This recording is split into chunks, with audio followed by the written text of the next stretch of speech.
सतपुड़ा की गोद में माँ ताप्ती के उद्गम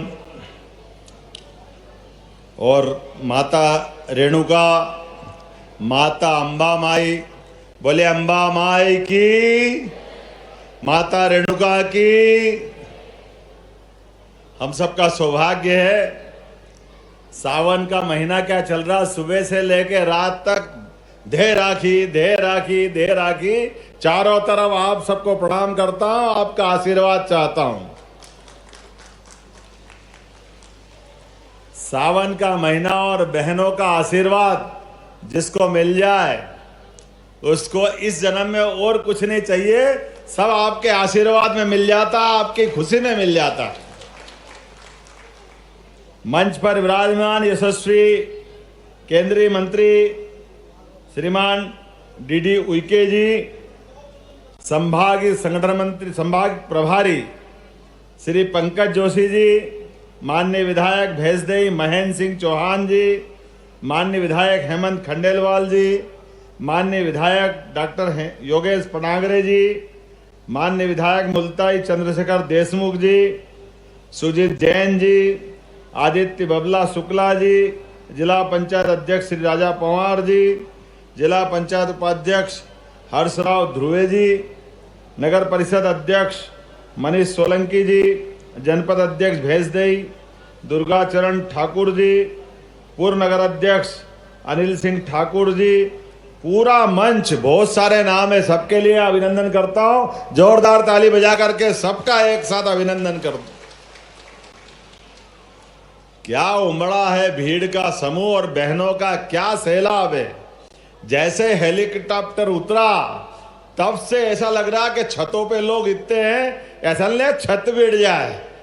रास्ते भर यहाँ वहां जाते को हर जगह उत्साह उमंग भरा है और बाबा की भी ऐसी कृपा है, महाकाल महाराज की। एक बार जयकारा लगा लो, अभी सवारी निकल रही होगी उज्जैन में, बोले महाकाल महाराज की। हमको लग रहा है यहीं से प्रणाम कर लें। बाबा महाकाल और सावन का महीना हमारे लिए ये पूरा वनांचल सतपुड़ा का पूरा प्राकृतिक सौंदर्य से भरा पूरा बैतूल का जिला कितना अच्छा लगता है। परमात्मा ऊपर हेलीकॉप्टर से भी जब आते हैं, चारों तरफ जंगल, वन, पहाड़, झरने, बरसात के लिए ऐसा लगता है कि कहीं भी उतारो और आराम से बैठो। इतना सुंदर स्थान, आपका बहुत बड़ा भाग्य। आप सबको बधाई देता हूं, आपको प्रणाम करके आपके जीवन में परमात्मा ये खूबसूरती सदैव दे के रखे, किसी की नजर नहीं लगे बैतूल में। जिस प्रकार का समय बदला है, एक बार यशस्वी प्रधानमंत्री के लिए जोरदार ताली बजाओ, श्रीमान नरेंद्र मोदी जी के लिए। इतना अच्छा लगता है हमारी बहन बेटियों को मान सम्मान देना। हमारे अपने यशस्वी प्रधानमंत्री जब से वो प्रधानमंत्री बने, एक एक कर मेहनत कर किसान, धान के हरे भरे खेत, ऐसे लग रहा जैसे गलीचा बिछाया, गलीचा इतना सुंदर लग रहा था। ऊपर से मेहनत कर किसान और सीमा पे जवान, सबके लिए बराबर सम्मान देने का काम अगर किसी ने किया तो यशस्वी प्रधानमंत्री श्रीमान नरेंद्र मोदी जी ने किया है। हम उनका वंदन करते, अभिनंदन करते हैं। देश की सीमा की तो छोड़ो, देश के सीमा के बाहर भी दुश्मन किसी देश में बैठा हो, उससे दो दो हाथ करने की हिम्मत अगर किसी में है तो यशस्वी प्रधानमंत्री के नेतृत्व में आज पूरा देश कटिबद्ध है। हमारा ये सौभाग्य है। और एक बार नहीं, दो दो बार हमारे देश के आतंकवादियों को मारने के लिए देश की सीमाओं के बाहर जाकर के हमारी फौज ने यशस्वी प्रधानमंत्री के नेतृत्व में हवाई मार्ग से और पैदल मार्ग से मार करके ठिकाने लगाने का काम किसी ने किया है तो यशस्वी प्रधानमंत्री श्रीमान नरेंद्र मोदी जी ने किया है। आजादी के इस अवसर पर खास करके 15 अगस्त 3 दिन बाद है और 15 अगस्त के पहले देश के यशस्वी प्रधानमंत्री के नेतृत्व में हम सब एहसास कर रहे हैं, आजादी के बाद ऐसा नेतृत्व होना चाहिए जहां अमेरिका हो, रूस हो, इंग्लैंड हो, जापान हो, चाइना हो, कोई भी दुनिया का देश किसी भी देश की परेशानी के लिए अगर वो अपनी समस्या भी समाधान कराना चाहते हैं तो वह हमारे नेता नरेंद्र मोदी जी को याद करते हैं। यह हमारा सौभाग्य है, यह भारत का भाग्य, भारत का मान सम्मान है।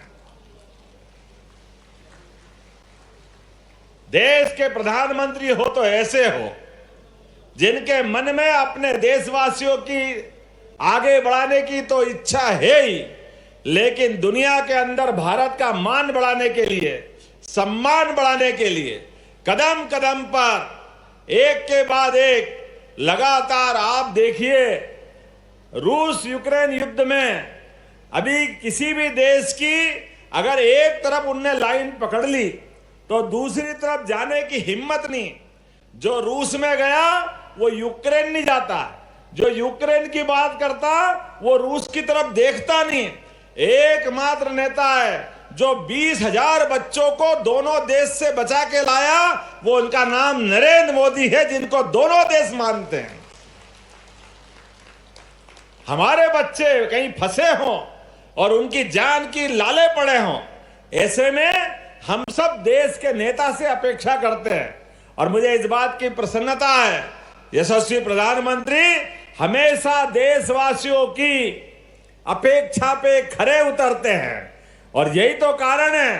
आज रक्षाबंधन के अवसर पर याद दिलाना चाहूंगा आपको, इस देश के अंदर के हालात, धारा 370 जम्मू कश्मीर में 40,000 लोगों की हत्याएं हुई निरपराध। आजादी के बाद दुर्भाग्य से कांग्रेस ने ये जो उनके पहले प्रधानमंत्री ने गलत निर्णय किया था और उसका परिणाम यह आया, चाहे सैनिक हो, पुलिस वाला हो, आम नागरिक हो, महिला हो, पुरुष हो, बच्चे हो, सबके सब लोगों का खून बहा।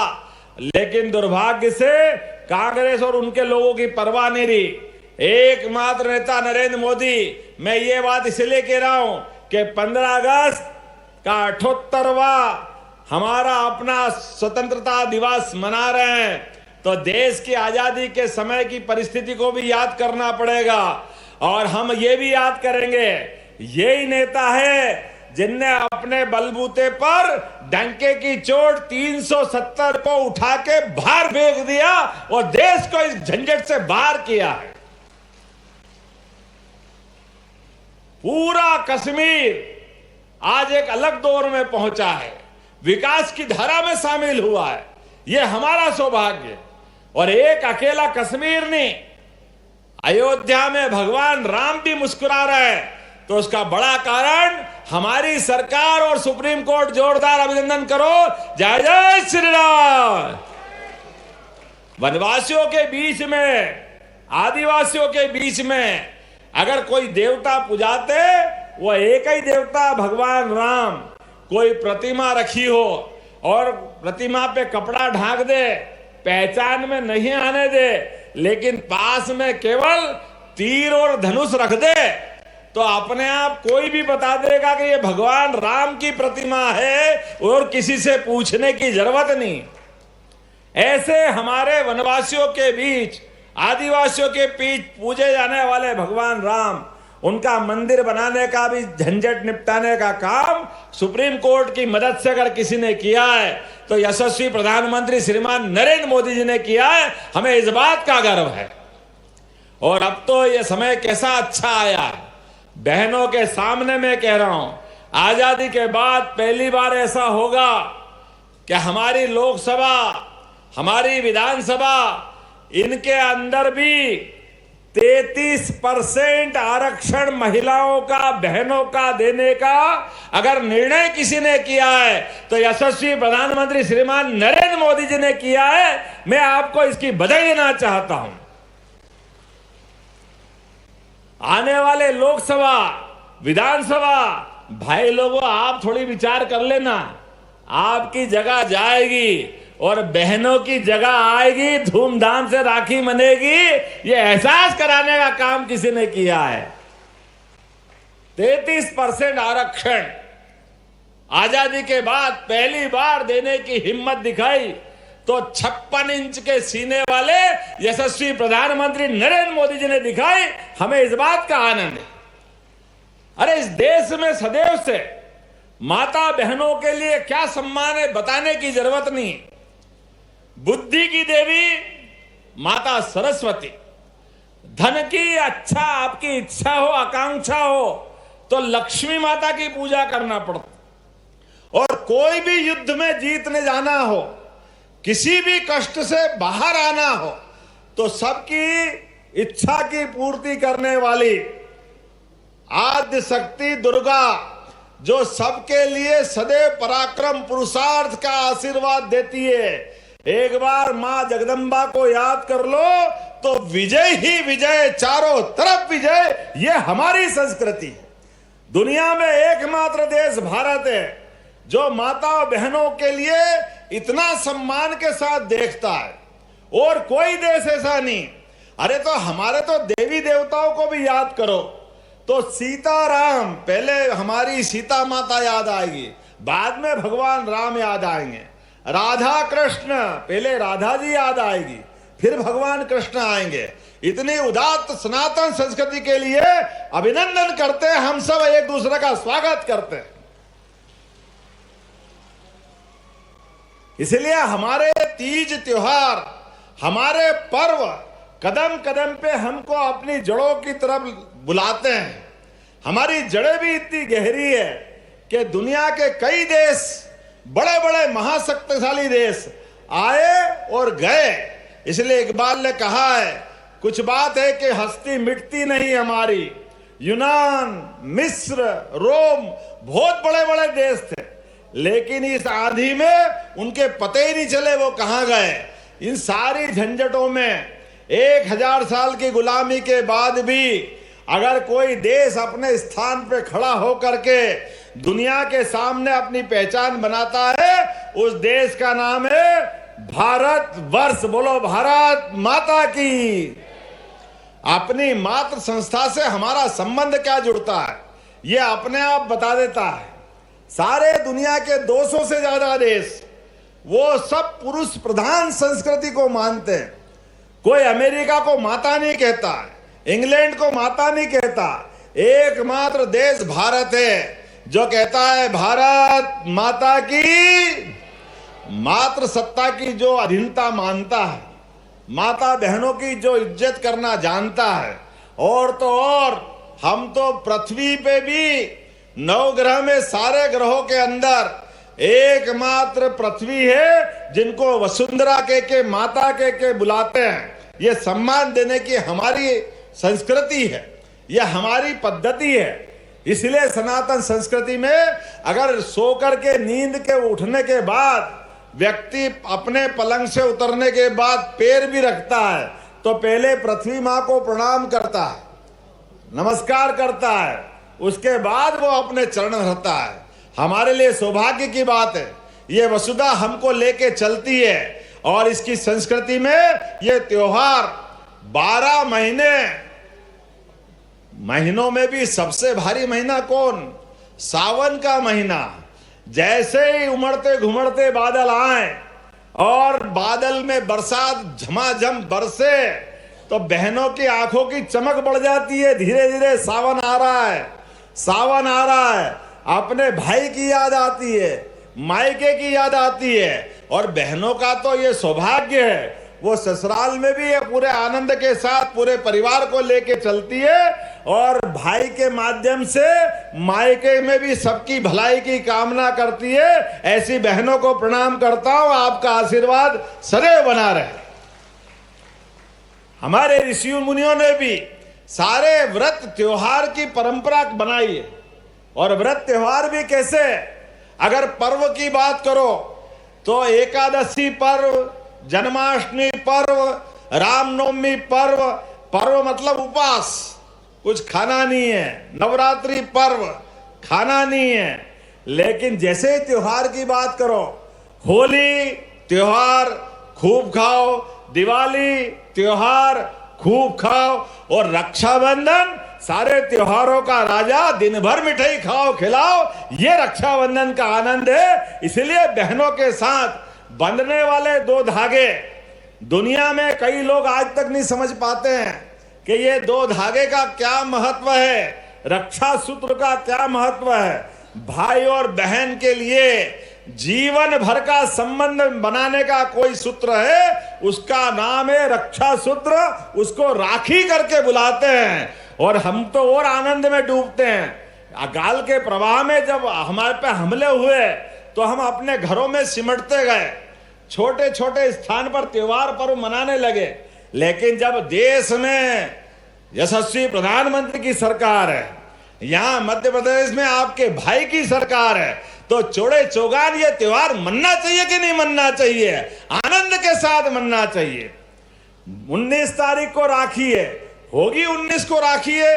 अरे जब से सावन चालू हुआ रोज राखी बन रही, रोज मनना चाहिए कि नहीं मनना चाहिए? राखी है हमारी बहनें, कोई एक बहन हो तो एक हाथ में बांधे, एक दिन बांध ले, लेकिन 1,29,00,000 जिनकी बहनें हो तो उसके लिए तो पूरा महीना भी कम पड़ता कि नहीं पड़ता है? जोरदार ताली बजाओ अपने आप के लिए। इसलिए रक्षाबंधन का आनंद भी हमारे अपने बैतूल जैसे जिले में भी मना रहे हैं, पूरे प्रदेश में चल रहा है। और परसों 10 तारीख को तो एक साथ पूरे प्रदेश में 25,000 जगह सभी लाडली बहनाओं के खाते में 1250 तो देना वो देते ही हैं, लेकिन 250 रुपए अलग से डाले। ये रक्षाबंधन का सगुन आपको मिला है, आपको बहुत बहुत बधाई। बहुत सारे लोग कहते हैं क्यों पैसे दे रहे हो, बिगाड़ रहे हो, फालतू जाएंगे सरकार के पैसे। अरे सरकार के पैसे तो है, लेकिन सरकार की जवाबदारी नारी सशक्तिकरण की योजनाओं को चलाने की। अगर बहन बेटी के हाथ में पैसे जाते हैं तो मैं गारंटी से कह सकता हूं बहन बेटी कभी पैसे को नहीं बिगाड़ती है। वो पैसे को परिवार में जब कभी जरूरत पड़ती है पूरे परिवार के लिए ही देती है। ये हमारे अपने प्रदेश का और देश का भाग्य है, बहन बेटियों की इज्जत करना। अब ये दूसरे तो कभी देते नहीं। हाय रे, चुनाव हुआ जब से कह रहे हैं मोहन यादव जी की सरकार बनी, अब लाडली बहना योजना बंद हो जाएगी, अब लाडली बहना योजना बंद हो जाएगी। अरे तुम्हारी पार्टी बंद हो जाएगी लेकिन योजनाएं बंद नहीं होगी, ये गारंटी हमारी बहनों के साथ। एक भी योजना बंद नहीं होगी, जो योजना चल रही है बराबर चलती जाएगी। और अभी तो 250 दिए हैं, चिंता मत करो, इतने देंगे पैसे, इतने पैसे देंगे कि उनकी आंखें फटी रह जाएगी, वो रोते रहेंगे और हम देते रहेंगे, देते रहेंगे, देते रहेंगे। सरकार काय के लिए होती है? सरकार समाज को अपने पैरों पे खड़ा करने के लिए, सरकार हरेक के जीवन में मुस्कान लाने के लिए, हरेक हाथ को हाथ में लेकर के बराबरी से लेके चलने के लिए होती। और इस सरकार की योजनाओं में कोई कोर कसर बाकी नहीं रहेगी।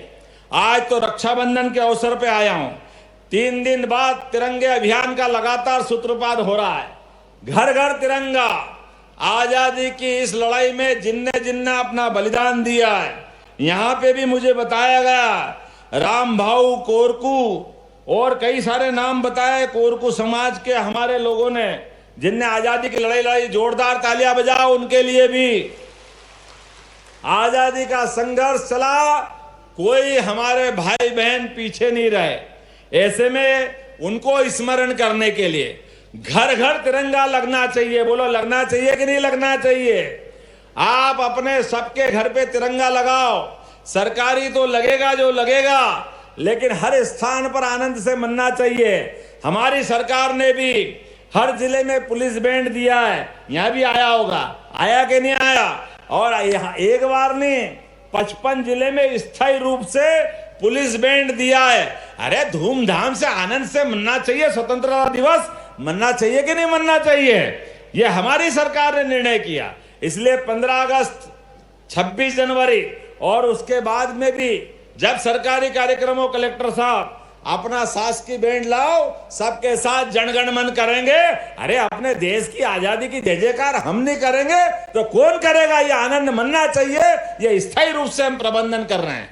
आने वाले समय में 15 अगस्त के बाद 19 तारीख को आप रक्षाबंधन का त्योहार, जब आज 250 रुपए परसों दिए हैं, 250 रुपए से बहन अपनी राखी खरीदेगी, कपड़े लेगी, मिठाई देगी और जैसे ही अपने भाई को राखी बांधेगी और माथे पे तिलक लगाएगी, मैं समझूंगा मुझे तिलक लग गया, ये आशीर्वाद आपका मिल गया, ये आनंद अपने को आ गया।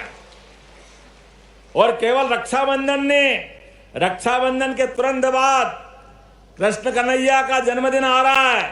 बोलो कृष्ण कन्हैया लाल की। जन्माष्टमी आ रही है, धूमधाम से जन्माष्टमी मनना चाहिए। मनना चाहिए कि नहीं मनना चाहिए?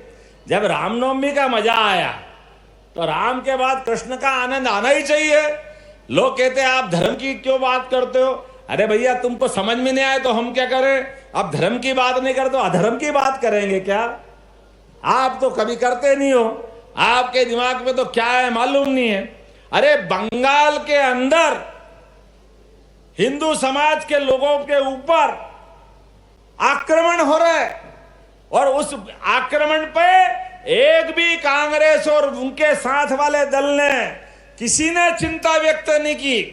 गाजा की चिंता थी इनको, गाजा की, वहां वोट दिख रहा था इनको, लेकिन इतना हिंदू समाज जो बंगाल के अंदर, बांग्लादेश में फंसा है, एक ने एक शब्द नहीं निकाला मुंह से। तो आप हमारे वोट तो लोगे हिंदू समाज के, लेकिन नफरत क्यों करते हो? इस बात का जवाब इनको देना पड़ेगा। देना पड़ेगा कि नहीं देना पड़ेगा? हमारे अपने धर्म के लिए आज बांग्लादेश में हो, पाकिस्तान में हो, अफगानिस्तान में हो, हमारे यशस्वी प्रधानमंत्री के लिए जोरदार तालियां बजाओ, जिनने कहा कि हम हरेक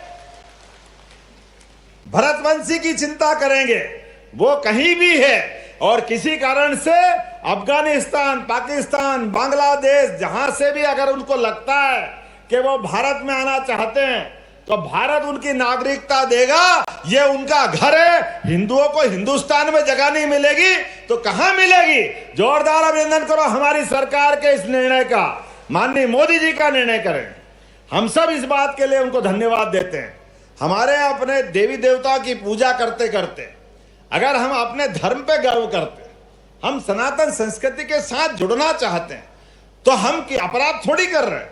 लेकिन कोई हमारा माथे का तिलक मिटाएगा तो ये तिलक मिटना स्वीकार नहीं है। ये सारे तीज त्योहार कोई मनाने से रोकेगा, हम मंजूर नहीं करेंगे, इसका विरोध करेंगे। लोकतांत्रिक तरीके से हर जगह, हर स्थान पर सनातन संस्कृति के लोग पूरे दुनिया में एकजुट होकर हमेशा सामने आएंगे। मेरी अपनी ओर से आज के इस अवसर पर बहुत बहुत बधाई देना चाहता हूं। यहां कुछ मांगे बताइए मेरे सामने। आपने कहा कि भेषदेई महाविद्यालय का नाम स्वर्गीय गंजन सिंह कोरकू है, बताओ कौन सा?